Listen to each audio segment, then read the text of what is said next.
کونین کیا ہے خلد کا قبضہ لیے ہوئے۔ اب میں میلاد النبی صلی اللہ تعالی علیہ وسلم کے متعلق چند باتیں عرض کرنا چاہوں گا۔ دیکھیں، تیوہار اور خوشی ہر قوم میں آتے ہیں، ہر قوم میں ہیں، لیکن دوسری قوموں کی بنسبت اسلام اور مسلمان جو خوشیاں مناتے ہیں ان کا ڈھنگ بالکل الگ ہے۔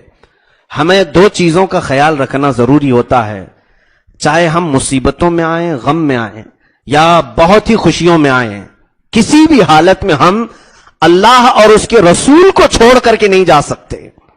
دیکھیں، آپ ہماری بڑی عید کہلاتی ہے رمضان کی عید، رمضان المبارک یعنی پورے 30 روزے رکھنے کے بعد ہم آتے بھی ہیں تو اپنے ہاتھ میں آگ لے کر کے یا رنگ لے کر اچھالتے ہوئے نہیں، ہم تو نہا دھو کر خوشبوؤں میں ملوث ہو کر بارگاہ رب العزت میں سر جھکانے کے لیے آتے ہیں، مولا کا شکر ادا کرتے ہیں کہ مولا تو نے ہمیں خوشیاں دی ہیں تب بھی تیرا سجدہ ہے، تو نے ہمیں غم اور مصیبتیں دی ہیں تب بھی تیرا سجدہ ہے۔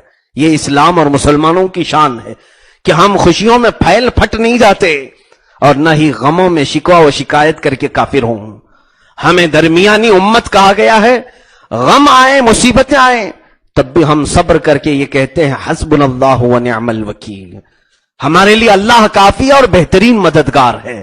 اور جب خوشیاں ہمارے دروازے پر آئیں تب بھی ہم یہ کہتے ہیں ذالک فضل اللہ، یہ اللہ کے فضل سے ہے، یہ اللہ کا فضل ہے۔ یہ دو چیزیں یاد رکھیں کہ اللہ رب العزت خوشیاں دے تو اس کے فضل کو یاد کریں، اور مصیبتیں دیں تو اس کے طرف سے پناہ، اس کے لیے یوں کہیں کہ اللہ ہمارے لیے کافی ہے اور ہمارا بہترین مددگار ہے۔ میں دوسری قوموں کی خوشیاں دیکھ رہا ہوں۔ ابھی ایک تاریخ میں نے پڑھا، یورپ میں کثرت سے بڑھتی ہوئی ایک تہوار میں ہالووین نام کا ایک تہوار مناتے ہیں، بھوت بن جاتے ہیں لوگ۔ حیرت ہوگی آپ کو، بھوت بنتے ہیں، یعنی وہ کاسمیٹک کی تمام وہ چہرے جو ملتے ہیں بھوت کے، وہ چہرے ڈال ڈال کر کے ہر کوئی گھر پہ جاتا ہے دوسروں کے، ایک دوسرے کے، اور ڈراتے ہیں اور اس پر کچھ چیزیں مانگتے ہیں، چاکلیٹ مانگتے ہیں۔ یہ بچوں میں بھی عام ہو گئی ہے۔ ہائے افسوس، مجھے حیرت ہوئی، اللہ نے اشرف المخلوقات بنایا اور یہ شیطان بن رہا ہے۔ یہ پرانی قوم ہے، سفید فام نسل جو امریکہ کے ہیں، گورے، تقریباً آج سے 400-500 سال پہلے کی یہ تاریخ ہے کہ ان کے دماغ میں یہ تھا کہ 31 اکتوبر یہ ان کے سال کا آخری مہینہ کہلاتا تھا، اور اکتوبر 31 کو وہ یہ سمجھتے تھے کہ ساری بدروحیں اور شیطان آ جاتے ہیں اور جس نے برے کام کیے ہیں ان کا گلا نوچتے ہیں، گلا دباتے ہیں یا ان سے بدلہ لیتے ہیں۔ تو ان سے بچنے کے لیے کیا کرنا چاہیے؟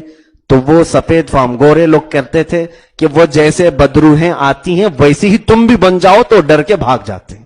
ہائے کیا عید ہے کہ تم بھی جو ہے ویسے ہی چہرہ بنا لو اور پھر گھر میں آگ لگاؤ، آگ سے وہ شیاطین جنات بھاگ جاتے ہیں۔ یہ بھی عید ہے، یہ بھی لوگوں کے عید منانے کا طریقہ ہے، جبکہ یہ خود سے گڑا ہوا ان کا عقیدہ، تاریخ میں ایسی کوئی چیز نہیں ملتی۔ ایک چیز، آج یہ پرانے زمانے کی جہالت تو ہو سکتی تھی، لیکن پڑھا لکھا امریکہ آج کثرت سے اس میں ملوث ہے، ایجوکیٹڈ طبقہ یورپ کا پورا۔ ابھی میں نے دیکھا یورپ کی صرف ایک عید کے تہوار میں جو ان کا فائدہ ہوا ہے 9 بلین ڈالر کا، کئی کروڑوں کا فائدہ۔ کس چیز میں؟ وہ کاسمیٹک، وہ جو چہرے بیچنے میں اتنے زیادہ فروخت ہوئے، اور بچوں کو یہ عادت ڈالی جاتی ہے کہ وہ چہرہ پہنے بھوت کا، اور کسی کے بھی گھر جائیں اور گھر والے دروازہ کھولیں تو کہیں میں بھوت ہوں، تو وہ ان سے کچھ مانگ لیں، تو گھر والے جانتے ہیں کہ یہ ڈپلیکیٹ بھوت ہے اور اسے چاکلیٹ دیتے ہیں، کچھ نہ کچھ دیتے ہیں۔ یہ رواج پڑا ہوا ہے دوسری قوموں کا۔ اور ہمارے علاقے میں بھی میں نے دیوالی کے متعلق بھی پڑھا ہے۔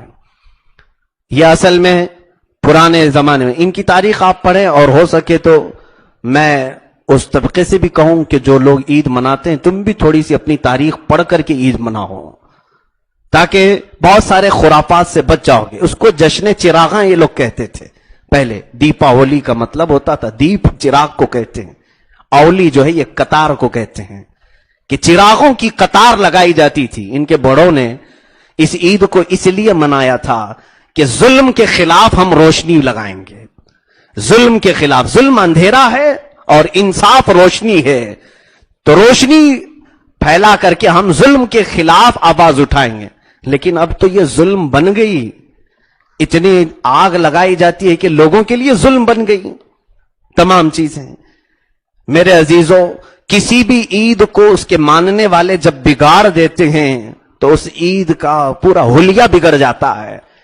یہ مت سمجھیں کہ میں کسی دوسری قوم پر ہی صرف تنقید کر رہا ہوں, میں اپنے عیدوں اور تہواروں کے متعلق بھی عرض کروں گا. میرے عزیزوں, پہلے کی بدروحوں کے آنے کا ان کا جو عقیدہ تھا, ہولوین یہ عید کا نام ہے امریکی لوگ, اور یہاں پر جو جشن چراغاں منایا جاتا تھا دیپاولی, شروع میں یہ اچھے مقاصد کے لیے لوگ استعمال کرتے تھے, بعد میں آنے والے اس میں اتنے خرافات بڑھا دیے کہ اب ہر ایک کے لیے یہ ایک درد سر بن گئے ہیں. اسی طرح ہمارے اکابرین اولیاء امت نے مصطفیٰ کریم صلی اللہ تعالی علیہ وسلم کے میلاد کے دن کو پوری کائنات کے لیے امن کا دن بنایا تھا کہ امن کا مسیحا اس دن آیا ہے. حضور صلی اللہ تعالی علیہ وسلم کی آمد پوری کائنات کے لیے امن کا دن ہے. لیکن بعد میں آنے والوں نے وہی حشر کیا عید میلاد النبی کے ساتھ بھی جو دوسری قومیں کرتی ہیں, اور اس میں اتنے خرافات لگا دیے کہ کثرت سے ڈی جے بجانا, آگ اچھالنا, منہ سے آگ کھیلتے ہیں کچھ نوجوان, بائک رائڈنگ کر کے سٹنٹ دکھانا, اپنی جوانی دکھانا. میرے عزیزوں, یہ تمام اپنے اندر کی حیوانیت میرے آقا کے ولادت کے دن دکھانے کے لیے چلے آتے ہیں.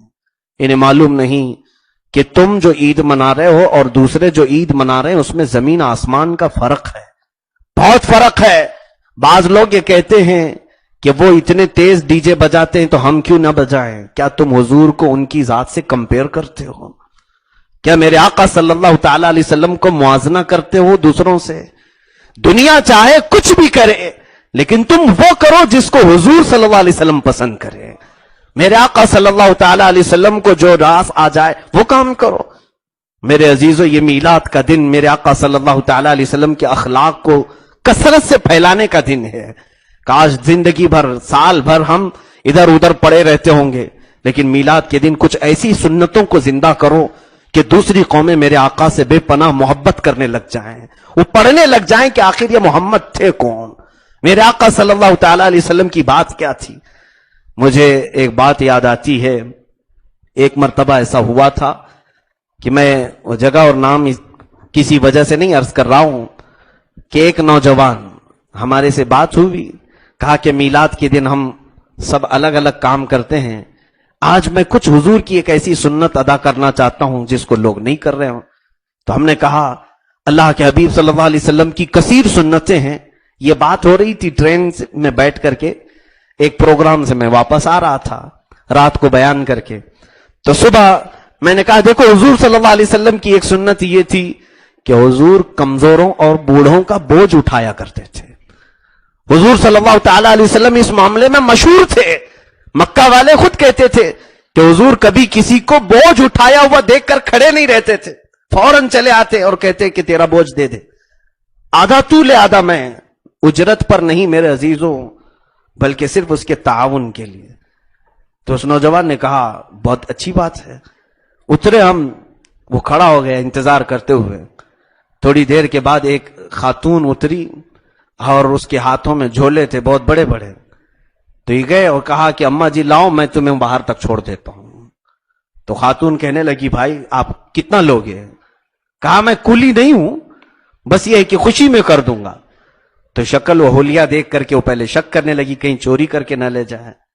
تو اس نے کہا آپ بالکل گھبرائیں نہیں, ڈرے مت. اور یقین دلانے کے بعد اس نے اپنے سامان اٹھا لیے اور چلتا رہا. پورے اسٹیشن پار کروا کر اسے گاڑی میں بٹھایا. وہ خاتون پوچھنے لگی کہ کیا بات ہے, میرا بوجھ آج کیوں اٹھایا ہو؟ تو خوشی میں وہ جھوم رہا تھا اور کہا دل خوش ہو گیا آج. کہا آج ہمارے نبی صلی اللہ تعالی علیہ وسلم کی ولادت کا دن ہے. میرے آقا صلی اللہ تعالی علیہ وسلم غلاموں کا, غریبوں کا اور کمزوروں کا, بوڑھوں کا بوجھ اٹھا کر کے لے جاتے ہیں. میں نے سوچا کہ آج میرے نبی کو راضی کرنے کے لیے عمل کر لوں. اس عورت نے چٹھی نکالی اور کہا کس کا نام بولے؟ تو اس نے کہا محمد صلی اللہ تعالی علیہ وسلم. تو اس نے کانٹیکٹ لیا, ساری چیزیں, کہا میں پوچھوں گی, معلوم کروں گی کیا وہ حقیقت میں ایسا کرتے تھے. میرے عزیز و سچ بتائیں تو وہ اس خاتون نے حضور صلی اللہ تعالی علیہ وسلم کو پڑھنا شروع کیا. آج بھی یہ معاملہ میرے سامنے موجود ہے. کئی دنوں کے بعد یہ نوجوان کہتا ہے کہ وہ مجھے فون کر کے کہتی ہے کہ میں حضور تمہارے نبی کی اتنی سیرت پڑھ چکی, آج اتنی پڑھ چکی, آج اتنی پڑھ چکی. اتنے دنوں تک وہ رابطے میں رہی بس, لیکن بعد کی خبر مجھے نہیں معلوم. صرف اتنی بات ہوئی اور ہمارا پھر دور جانا ہو گیا, تعلقات ختم تھے. میں صرف اس واقعے سے اتنا زیادہ متاثر ہوا کہ ایک حضور صلی اللہ علیہ وسلم کی سنت پر عمل کرنے کے لیے کوئی جوان کھڑا ہو جائے تو کتنے لوگ میرے آقا کو پڑھنا شروع کر دیتے ہیں.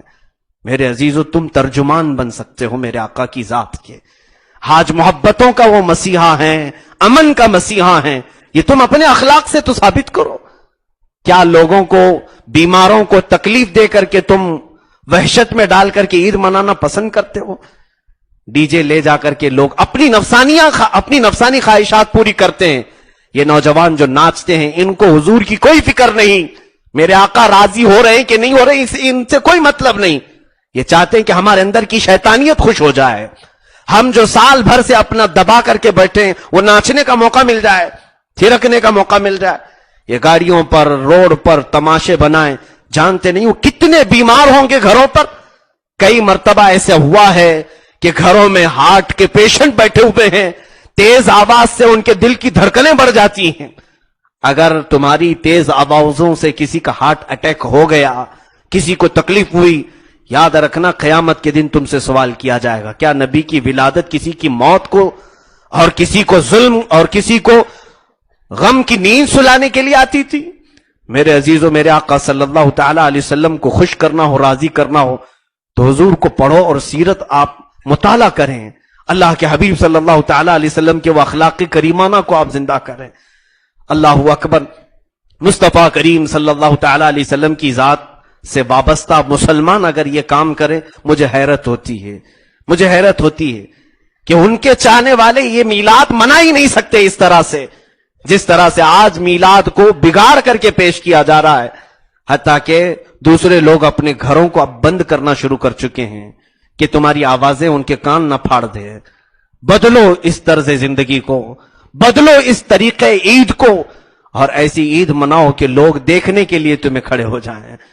پہلے کے دور میں ایسا ہوتا کہ دور دراز سے ہندو قومیں, سکھ اور عیسائی قومیں حضور صلی اللہ تعالی علیہ وسلم کی ولادت کے دن اور میلاد کو دیکھنے کے لیے روڈوں پر آ جاتے تھے, صرف اس لیے کہ علماء کرام کے جلوس کو دیکھیں, سنت مصطفیٰ صلی اللہ علیہ وسلم میں ملبوس لوگوں کو دیکھیں, اور حضور کی سیرت بیان کرنے والے, حدیثوں کی اشاعت کرنے والوں کو دیکھیں. لیکن یہ سب چیزیں ختم کر دی گئی. یہ تمام چیزوں کو ختم کر کے اپنی نفسانی خواہشات کو آج عروج دیا جا رہا ہے. میں اس کی سخت مذمت کرتا ہوں, ہر سال کرتا تھا, اس سال بھی کروں گا. ڈی جے کی آواز تو بہت دور کی ہے میرے عزیز. میں نے حدیث میں پڑھا ہے گھر میں چمچ گرنے کی آواز آتی ہے تو اس سے بھی شیطان کو خوشی ہوتی. عورتیں جو اپنے پیروں میں پائل پہنتی ہیں, گھنگرو پہنتی ہیں, ان کی آواز سے بھی شیطان رقص کرتا ہے, ناچتا ہے. تم اپنے اتنے بڑے بڑے ڈی جے کی آوازوں سے کیا ابلیس لعین کو رقص کرواؤ گے, شیطان ملعون کو خوش کرواؤ گے؟ حضور پاک صلی اللہ تعالی علیہ وسلم کو راضی کرنے کے لیے ہاں آپ مائک لگائیں, مائک کا بھی استعمال کا طریقہ ہوتا ہے. اتنے انداز میں لگائیں کہ جسے سننے والے کی طبیعت مست ہو اور وہ خوشیوں میں جھومے, نہ یہ کہ اس کے ہاتھ پیر ہلنے لگ جائیں, ڈانس کرنے کی کیفیت آ جائے. آج کچھ سٹار نعت خانوں نے بھی یہ بلا پھیلا رکھی ہے. وہ کوئی نعت خاں نہیں ہے, انہیں تو چاہیے تھا کہ کسی فلم میں چلے جاتے اور گانے گا لیتے. حضور صلی اللہ تعالی علیہ وسلم کے اس پاکیزہ میدان کو انہوں نے خراب کیا ہے اور ڈی جے کے دھن میں گانے اور میوزک کے ساتھ نعتوں کو پڑھنے کا رواج ڈالا ہے.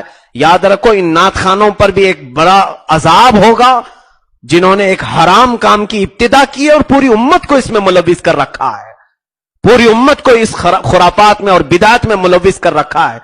ہمارے ائمہ کرام بزرگوں نے بہت پہلے ہی قدغن لگایا ہے, میوزک والی اس طرح کی نعتیں بھی نہ سنیں اور نہ بجائیں جس سے تھرکنے اور ناچنے کا آپ کے اندر جذبہ پیدا ہوتا ہو. میں کہتا ہوں کہ ایسا کوئی نعت خواں وہ حقیقت میں عشق رسول میں نہیں پڑھتا, وہ مال کی طلب میں پڑھتا ہے. اور ایسے لوگوں کی نعت سے نہ کوئی ایمان کی تازگی ہوتی ہے، نہ یہ ہمارے قلب میں مصطفیٰ کی محبت آئے گی۔